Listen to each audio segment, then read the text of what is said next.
So if you are a perfectionist or you have any self-doubt about growing your business or you have a fear of failure, lead generation and client generation is going to be a little tougher for you. So I want to normalize it a bit and do two things. In this video, I'm going to talk about like the nature of client generation and why it can be tough and push your buttons if you have any of those things.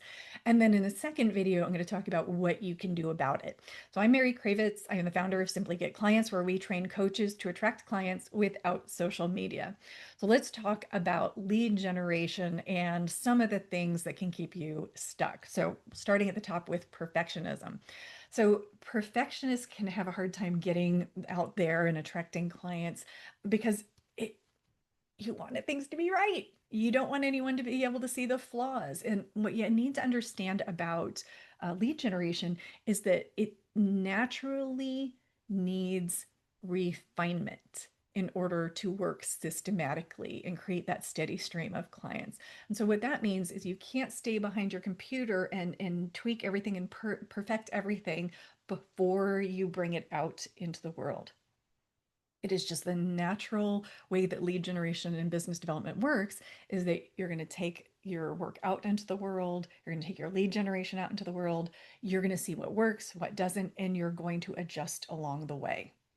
So this is why it can be quite difficult for perfectionists to put things out there, but it's the natural way of lead generation.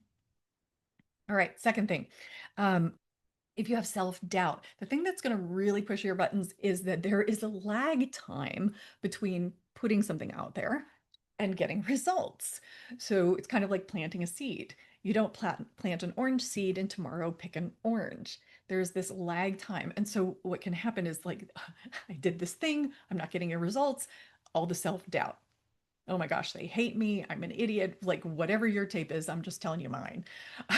But there's this lag time, and it can create like a lot of stagnation. It can create reinvention before you get traction.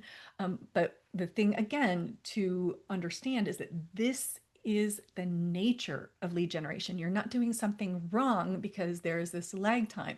This is the way it works. All right, last one is fear of failure. Well, and this one also gets this button gets pushed because when you're doing lead generation activities, it's not one-to-one. What I mean is like I reach out to a group to see if they'd like me to speak for them. I don't get every person I inquire with or every group I inquire with, they don't automatically book me. So it's like you have to do like 10 inquiries and you'll get one or two bookings. And the fear of failure is brought up because let's say it's 2 out of 10 if I get booked to speak. Let's just use this as an example. 2 out of 10, that means I'm having 8 failures with 2 successes.